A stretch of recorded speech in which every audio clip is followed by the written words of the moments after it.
Hello, it's Peter Wright and Kathleen Beauvais in Ontario, Canada, with episode number 182 of the Yakking Show. This is the show that we hope will enlighten you, empower you, and with a bit of luck, entertain you, but most of all, to give you a new perspective for the changing world we're living in, and it's certainly changing.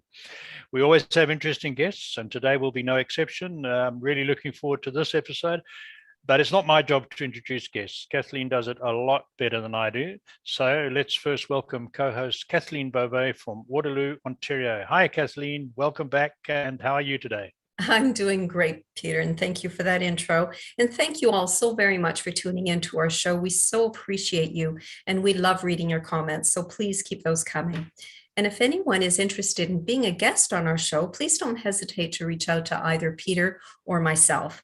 And as Peter mentioned, we do have another special guest with us today. His name is Richard Blank. Hello, Richard, and welcome to the show. How are you today?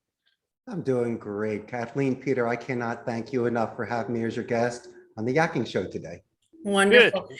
Now, Richard, welcome. Yes, Richard, you are the Chief Executive Officer for Costa Rica's call center, located, of course, in Costa Rica.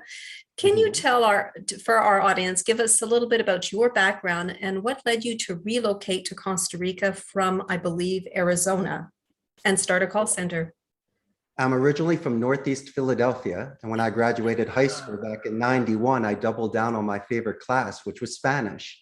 Went to the University of Arizona, was a Spanish communication major, interned for Telemundo, and worked for the importers of Corona.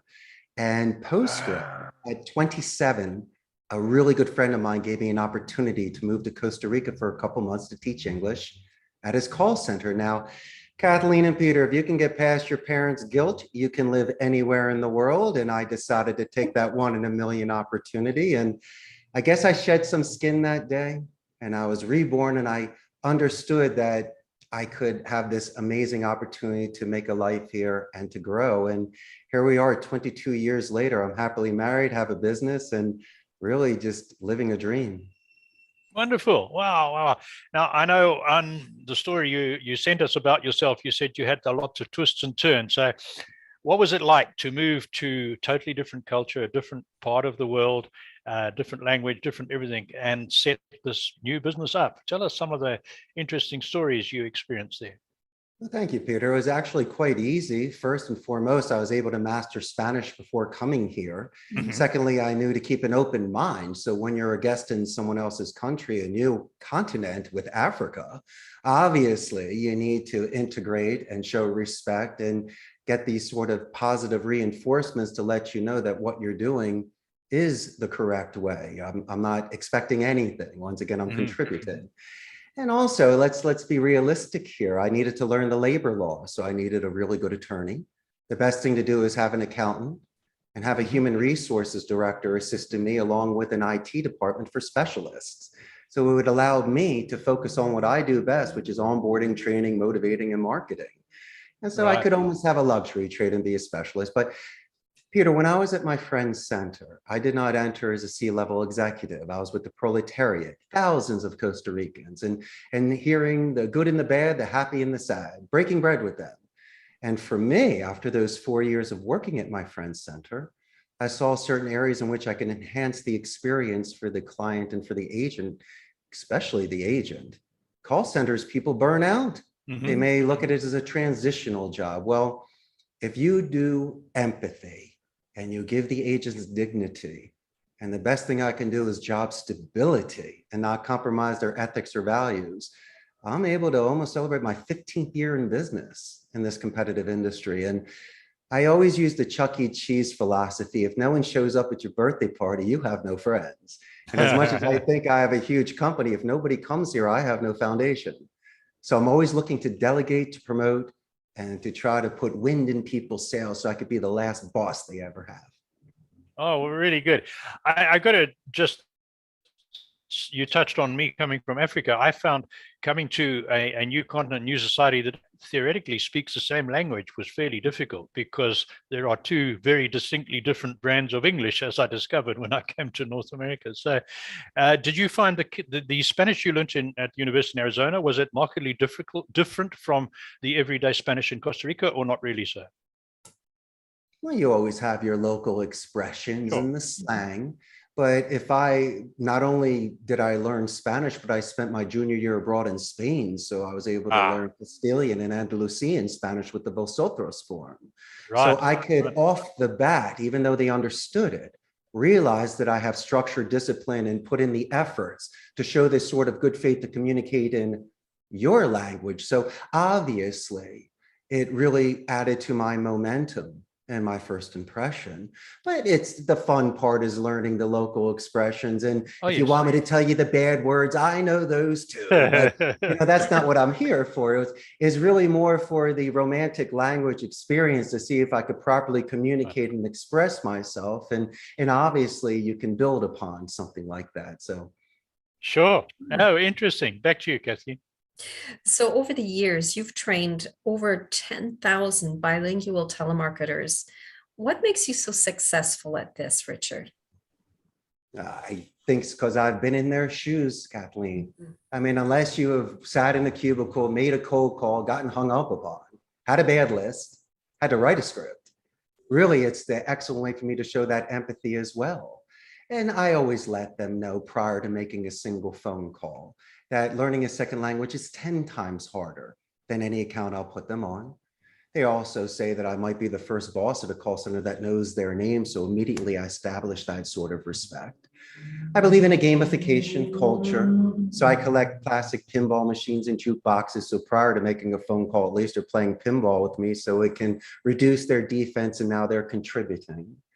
And I believe in the thesaurus because English is their second language. So if I can expand on their vocabulary with similes, so they can have a little bit more structure and diplomatic delivery, they might have stronger rebuttals. They might be able to transition into clarification questions, which were not offensive and can prolong conversations. I will teach them to utilize positive escalations. So instead of being intimidated by a gatekeeper, these are the individuals that you could give the gift of complimenting them when you get transferred. And when you happen to call back after mentioning them in writing and verbally, they're only going to transfer the call again, remember you, and give you more of company culture information. So these are the sort of soft skills prior to pitching and doing the Wolf of Wall Street, Glengarry sort of boiler room closing, that they need to have that established foundation to where they're not compromising their ethics and values. They're properly prepared and on a level playing field. And I can add their momentum in regards to their self-reliance and self-confidence when making these calls with good faith. Have you noticed call centers, there are some call centers that are, I would say, not as successful in their training. And I have to go back because when Peter and I talked about you before the show, and I had mentioned to Peter the other day, I said, years and years ago when I was in the corporate world, the company paid a lot of money in training us. And although we were not a call center, just answering the phone and dealing with difficult clients was very important to them to make sure that we handled these calls very well and professionally. And I remember telling Peter, we were reprimanded if the phone rang more than 2 rings. You had to pick up the phone on at least the second ring. And there was a tone of voice we needed to use. There was there was all these different things that we needed to learn. And I'm sure that you probably incorporate all of that as well in your training. Is that right? Well, absolutely. And sure, there's an art to speech. You were probably analyzed through a quality control or a QA department where they listened to your calls and graded you on metrics and KPIs. And there's nothing wrong with having a confident and empathetic tone. But for anybody of anyone, you should just be showing such active listening and repeating the information so it can reduce certain stress levels. I like doing name drops and personal pronouns just to keep people engaged in the conversation. But, getting into this, as long as you show sincerity and the fact that you are receiving these calls, Kathleen, compared to just doing things that are non-voice, like chat or email, imagine that sort of frustration level for when they finally get you on the phone, they're almost exploding. And so you're almost receiving that sort of negative energy because of that frustration and latency. And so the greatest thing that somebody can do is actually listen to a real call that you do and tell you the structure and the good things that you're doing, instead of just saying, Kathleen, you're doing a fine job.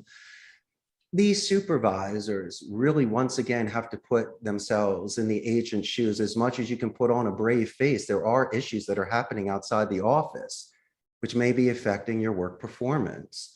And so as long as somebody can keep that sort of open mind and work with people, so there's a little bit of wiggle room to reset them, to put some water on their face, a 2-minute here for a cup of coffee, that is fine, because you're talking about 2 rings pickup. Okay, Kathleen, well, what happens when the queue is full? You're on the phone with Peter, having the most amazing call, upselling, getting referrals, retaining the client, Peter giving feedback on how our company could do better. That may affect that sort of answering time and first call resolution that you're talking about. And if a supervisor is so rigid, well, then we're just plastic. We're not a painting. And sometimes the greatest paintings is when you say there's a mistake, like a beauty mark. That's why they call it a beauty mark.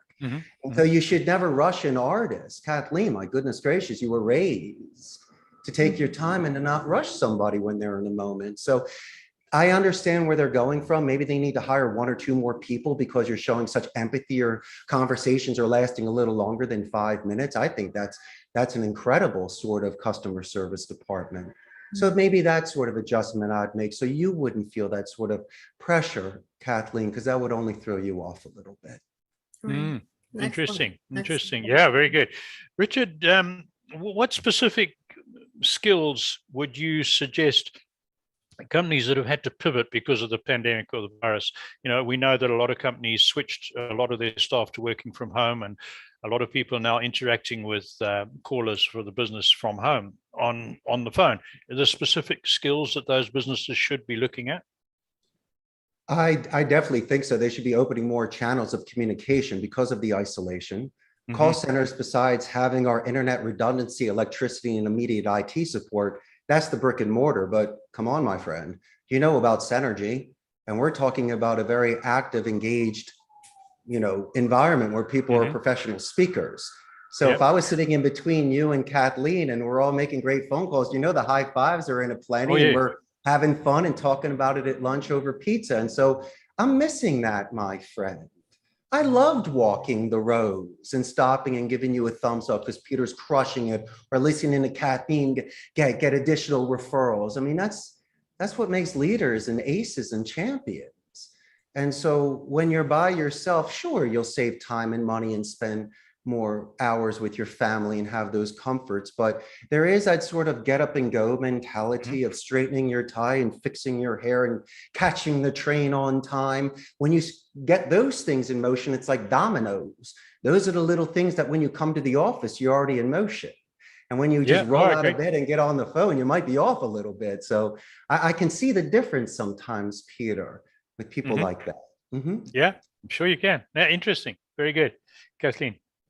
So, Richard, what tips would you have for customer service people who have to deal with, let's say, angry or very upset callers? I love showing this active listening to where I can capture their tone, do a name drop, Kathleen. That's an excellent question. Your package will be arriving next Thursday, so you can, there's certain buffer boomerangs techniques that you can use with people. You can give options, horizontally rake it to find where they're interested, and then ask open-ended questions so they can explain to you why they're interested or not. And it's important to use military alphabet because people can get frustrated if you're spelling their exotic name wrong or their email address. There's nothing wrong with, I always felt that military alphabet was a safe place. It was like you're not going to get affected on that because they realize professionally you're really trying to understand the spelling so nothing comes back. And really, it's just about understanding their position. I don't need to agree with it. I'm not giving you a free meal, but I can thank you for sharing that with me. Kathleen, I understand where you're coming from, and allow me a moment to make it better. So at least we're in the now. I'm not over promising or under delivering. I'm listening to you. I could repeat back exactly what you said. Even your dog barking in the background. You mentioned be quiet, Fluffy. I wrote Fluffy's name down in case I need to talk about that for a minute. And these are the sort of active listening skills that somebody can do with them. And I can't solve it because they're coming at you upset. And the worst thing you could ever do is say, I'm sorry, because I didn't spill the beer. I'm cleaning it and paying for it, but that was my friend Joey. So never say you're sorry. I'd say more for my clarification, for my edification.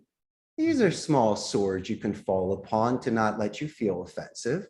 Please don't use the word help on the phone with somebody. I would much prefer words like assist, guide, or Kathleen, I'd like to lend a hand. All we're doing is floating a feather. It's still moving, but we're not going to hurt ourselves. And little by little, I can bring you in. So now we're mirror imaging, matching my positive tone, my slower pace, my slower rhythm.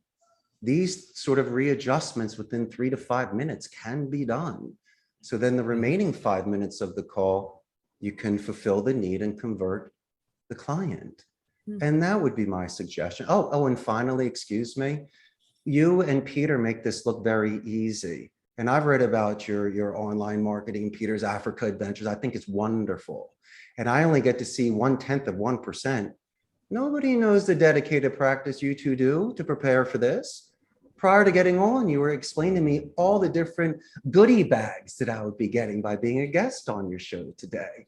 That takes a lot of work and effort. And getting to this stage took so much. And so as long as people do dedicated practice and hone their craft, especially speaking, where they can record themselves and they'll know when they're interrupting, loud or soft. And if they can just adjust it like they do the mirror with their beautiful beards and hair, they will be in congruence where their audio matches the visual and they will be perfect speakers. Now wow. It's my... That is interesting. Wow. I really like you telling our audience the buffer boomerang technique. I have a picture too, Peter. Oh, well, let's see it. Oh. Yeah. There we go. -2 to +2. Yeah. Wow. You just can't say that's a good question every time. You got to, switch up the juggling balls, maybe bite an apple once in a while. I've got to tell you, earlier today, I spent 30 minutes on the phone to a government organization. Well, 26 of that was in the queue waiting to talk to someone to get 5 minutes of you don't understand, him telling me I don't understand. So my blood pressure was starting to boil. And eventually he said one little word. And I said, well, why didn't you tell me that to start with? Because that's what I was trying to find out. Anyway, here's one for you that I just thought of. You've been helping your call center people learn English as a second language. So I gather from that you do call center work, or you do telemarketing calls for people outside of Costa Rica, probably English speaking companies all over the world, do you? Yes, Peter, I mainly focus on Canada, the United States, and some parts of Europe and Central America. The agents are capable and have the skill set to do appointment setting, lead generation, inbound customer support, and back office support. And as I mentioned, someone that's bilingual does bear the mark of higher education. And for sure. They come in here, and you know what? I would much prefer to have a squire to a knight, someone that has no experience, but has the desire to learn this business, so you and I can mold them and they won't have any bad habits, compared to a hot shot that comes in, jumps from the center, and becomes a cancer. Peter and Kathleen, I can teach anybody to use a CRM system in a phone system. But if I have this amazing artist that comes in that's ready to go, how much fun is that? I mean, it's almost like a mini me. And so the best thing we can do is just start them strong and build to their momentum and listen to their calls. And the next thing you know, they're coming to me, telling me stuff they've seen on TV. And if it's appropriate to use on the phone, a certain Basil Rathbone expression when they're listening to Sherlock Holmes, I go, well, absolutely, you could use that. Yeah, it's fascinating. Interesting. But Kathleen, sorry, while I've got Richard, sure. I'm going to ask him another question, monopolize him a little bit here. Please. There's a lot of people are not happy with what's going on in Canada. And I don't want to get into the politics of it, but a large number of people feel that we are not being treated well. And I've come across in the last month a number of people who've had some connection with either Mexico or Central America, Costa Rica included, or even South America, who many of them know Spanish to a greater or lesser degree and are making serious plans to move down to your part of the world. Are you noticing an influx of North Americans coming down to your part of the world? Absolutely, especially when I looked in the mirror in August of 2000.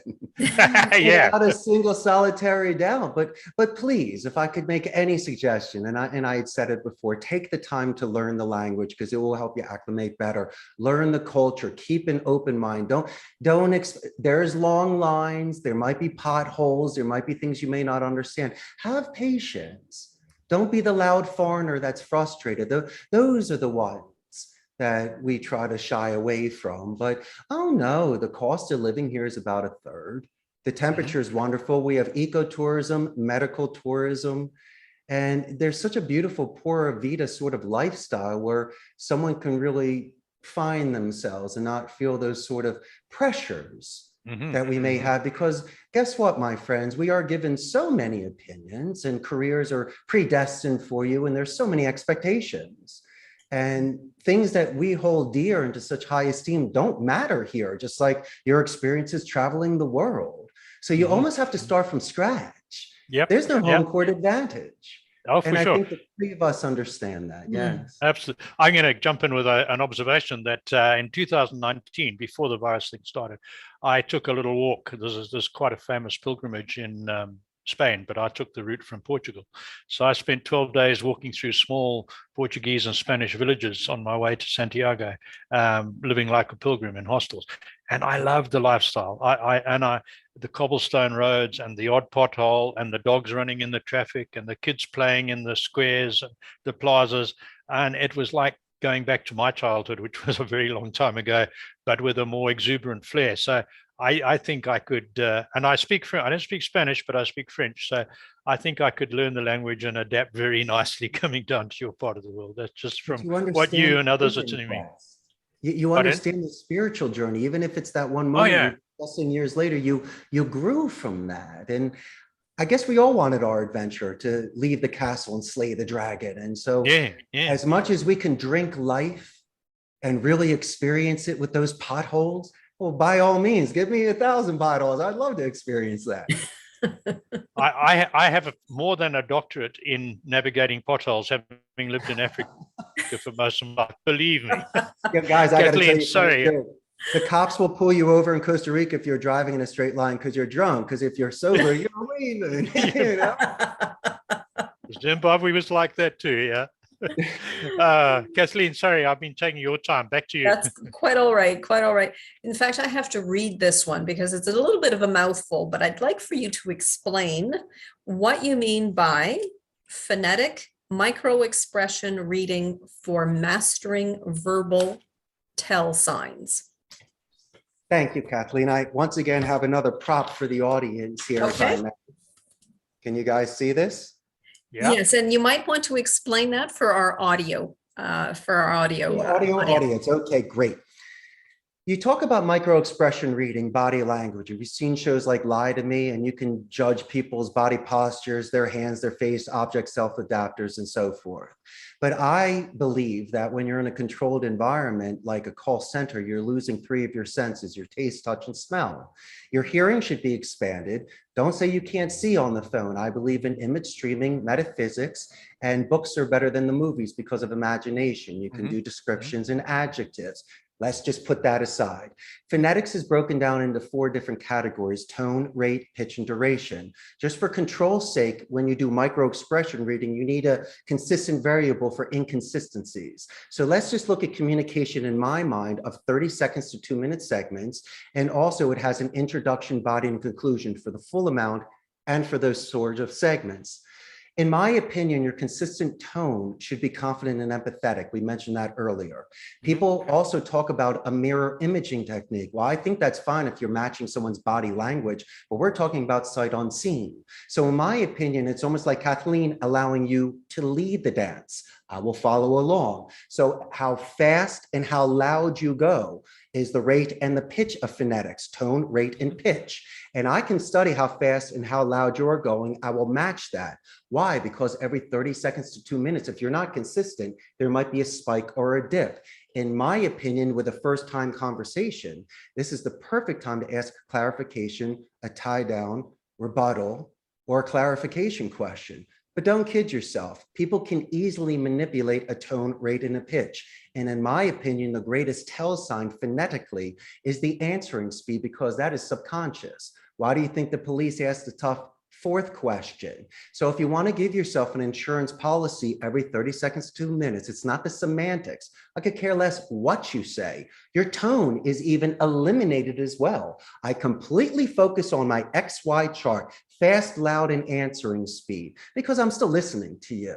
But after you see it, you can't unsee it. 3 weeks, it becomes a habit. If you can incorporate this with your active listening skills, you will be able to time when to clarify something and to move things forward. Now, it's not just them pausing. They could be making a noise, clicking on a pen, typing in their computer. There's so many different tell signs that you're guessing, and most people are not in the moment. They're jumping ahead or thinking about the past.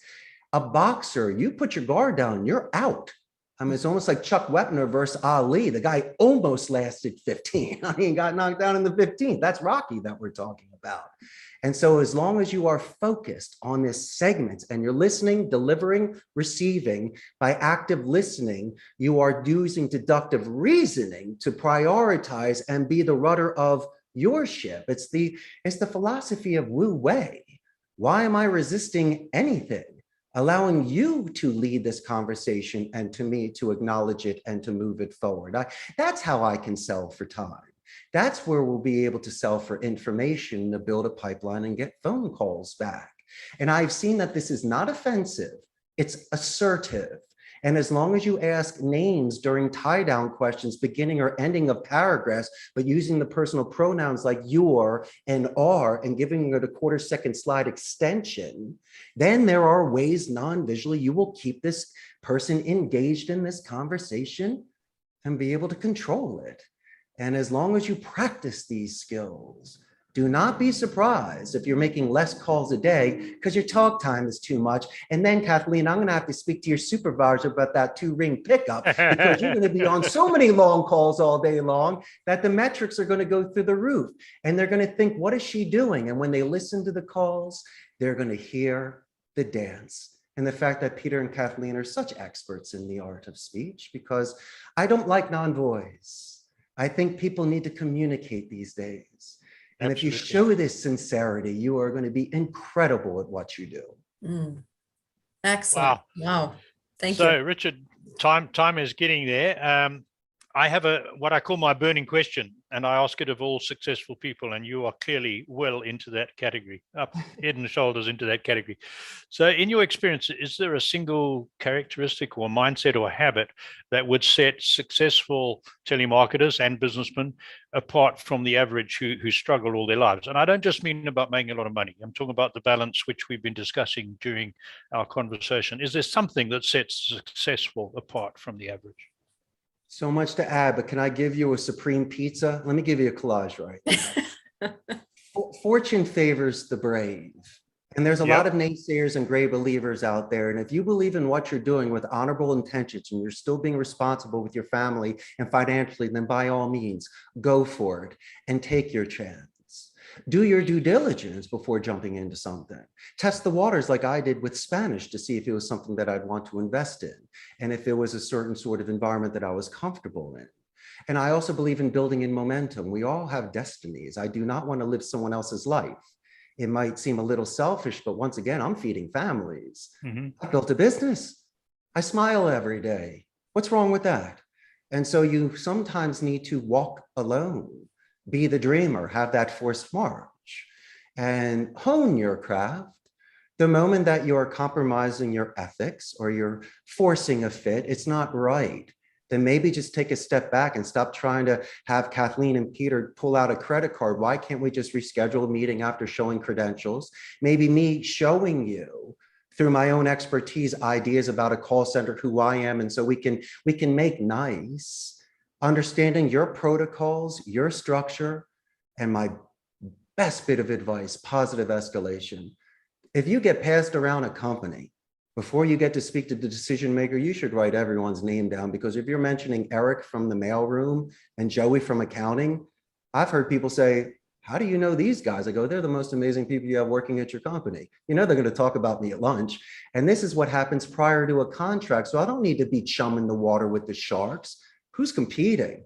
I'm Richard Blank, that's taking my time. Regardless of what happens at the end of these calls, my toes are still tapping because I haven't changed. And as long as you can look in the mirror and be proud of yourself that you're doing the right thing, then by all means, keep that moving forward and keep doing what you're doing. And if I never was true to myself, Kathleen and Peter, my 18-year-old self, to double down on that language, I wouldn't be here today. So it's really about following through my own personal commitment.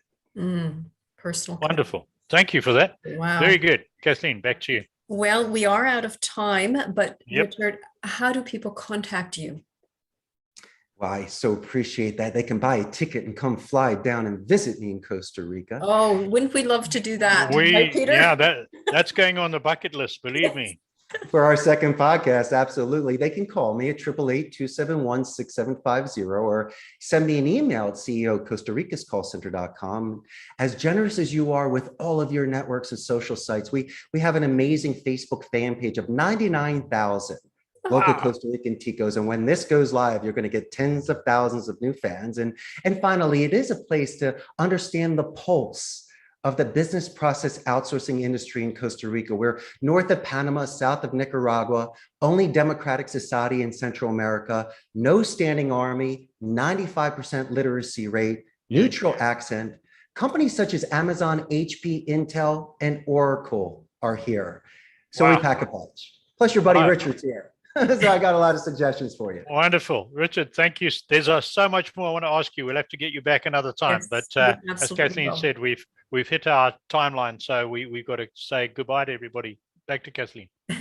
Yes, thank you so much, Richard, for joining us today. We so appreciate it. And thank you all again for tuning into our show. And until next time, take care, everyone. Bye-bye. Goodbye.